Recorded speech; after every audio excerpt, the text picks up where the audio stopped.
ribuan tahun sebelum ada ilmu yang namanya oceanografi, yaitu peta tentang bawah laut, Daud adalah orang pertama di dunia yang diberitahu Tuhan bahwa di dasar laut itu banyak gunung. Dulu orang nggak ngerti, maka itu ketika lagu itu jadi lagu, biarpun gunung, biarpun gunung-gunung, meskipun itu lagu apa itu, meskipun gunung-gunung runtuh ke dalam laut itu. Nah, yang terjemahkan, yang membuat lagu itu salah. Dia pikir gunungnya dari darat masuk ke laut. Salah.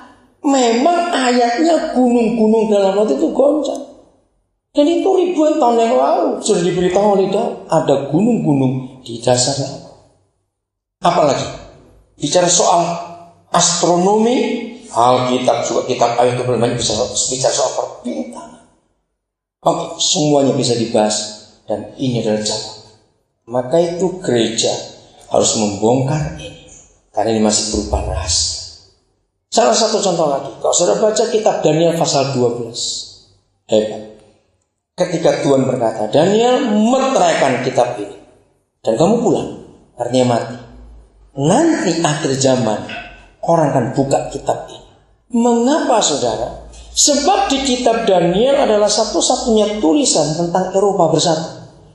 Tidak ada buku lain yang pernah menuliskan. Ini nggak bicara soal kitab suci agama, tapi soal literatur. Lalu ayat 3, ayat 4 berkata, dan pada akhir zaman itu pengetahuan akan bertambah, orang jadi makin pintar. Sekarang lihat teknologi handphone saja. Kita nggak usah bilang yang lain. Anak-anak kita perlu diberitahu, kalau mereka tidak bertobat dari mata handphonean, bapaknya bangkrut. Ngerti maksudnya? Karena mau ganti terus. Memang teknologi yang begitu gila, saudara. Tiap hari itu minimal keluar 2 tipe baru lagi. Cobalah mikir. Yang buat itu kok pintar aja begitu. Baru keluar yang baru. Sekarang ini barang-barang teknologi, apalagi yang computerized. Jangan bilang baru beli 3 bulan lalu, itu sudah kuno. Menurut Daniel 12 itu, kalau kita belanja barang-barang itu ke sebuah toko, kita bertanya gini, mana tipe yang paling baru? Justru itu jadi tipe yang paling lama. Ketika kita tanya tipe yang paling baru, di pabrik bisa keluar lagi yang baru. Nah, itu arti kata kitab Daniel. Pengetahuan bertambah, teknologi hebat sekali. Kalau kita lihat pakai internet namanya Google, wah itu lebih hebat. Google itu didirikan tanggal 7 September 1998. Ketika mereka merayakan ulang tahun ke-9, 7 September lalu, saya ngikuti berita. Dimulai dengan 2 anak mahasiswa umur 20-an tahun, saudara. Iseng. Tapi mereka cari bagaimana kita menemukan situs pencari yang buat orang gak perlu repot-repot lagi. Ya Google aja. Jadi Google itu bukan bahasa Inggris. Nyetok kita aja mulutnya. Dan akhirnya gara-gara itu sekarang ada kata baru dalam kamus bahasa Inggris, Google. Tadi gak ada bahasa. 2 orang anak muda dengan modal 900 sekian puluh US dollar. 7 September 98. Tapi ketika 7 September 2007, 9 tahun kemudian, Google sudah punya kekayaan lebih daripada 50 miliar dolar dan mempunyai pekerjaan lebih dari 20.000 orang di seluruh dunia. Kenapa? Karena ada orang yang mengembangkan diri terus. Sekarang ini kalau saudara mau pintar, gak usah sekolah, duduklah di internet. Kalau saudara punya waktu begini ya, saya sering bicara pada anak-anak muda. Kalau kamu punya waktu dan bisa hidup 7 hari, berak, kencing di tempat, makan, minum di tempat tanpa berdiri, dan kamu kuat tidak tidur, duduklah depan internet, buka Google, belajar apa saja, seminggu otakmu pecah. Kalau bisa itu, karena di situ kita bisa dapat semuanya. Satu-satunya yang tidak bisa diubah oleh dunia dan oleh manusia hanya satu.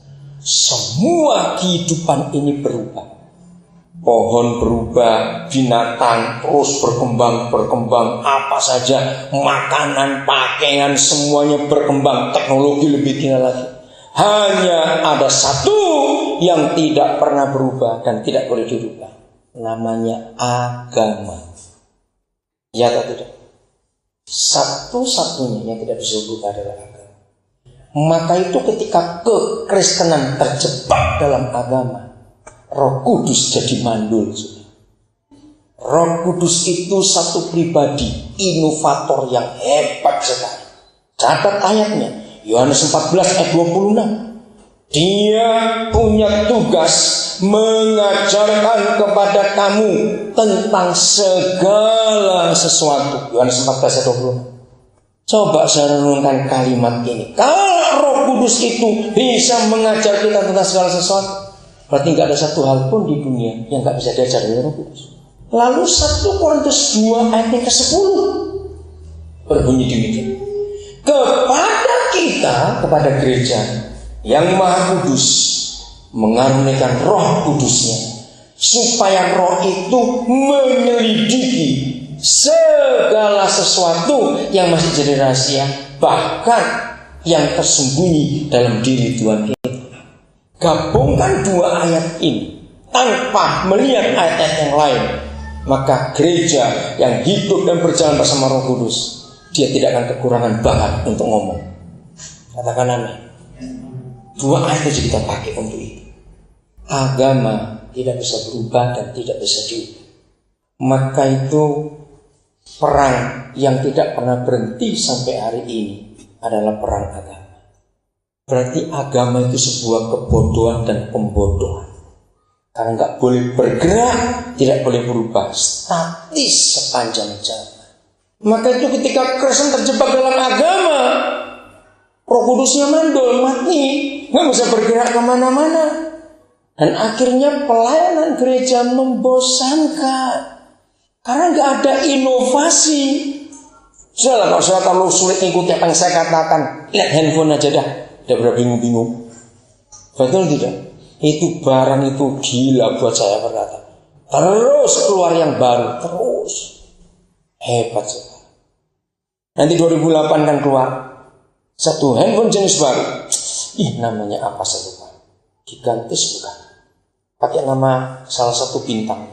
Itu nanti handphone itu sudah lebih daripada komputer.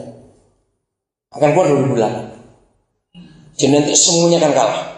Yang GSM, yang apalagi satu itu CDMA, yang apa akan kalah semua. Akan keluar yang jenis baru. Wah, lebih hebat lagi. Jadi di mana ada tower itu, menara itu, sudah nggak perlu ke Amerika, nggak perlu ke Australia, duduk aja di situ, buka handphone saudara, akan ngelihat dunia. Harganya murah, nggak sampai 2 juta rupiah. Bayangkan.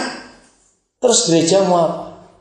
Kalau statis, monoton, kita ketinggalan. Gereja nggak bisa memberi jawaban akan permasalahan dunia. Oke. Kalau saya ngomong ini suka sekali karena hebat Alkitab. Kita sekarang ke pemimpinan. Dunia berkata pemimpin itu umumnya dinilai kalau pengikutnya banyak. Kalau kita lihat Lukas 14 ayat 25, coba lihat ayat itu. Yesus merombak pola pikir dunia. Dan memang untuk itulah dia datang. Betul saudara?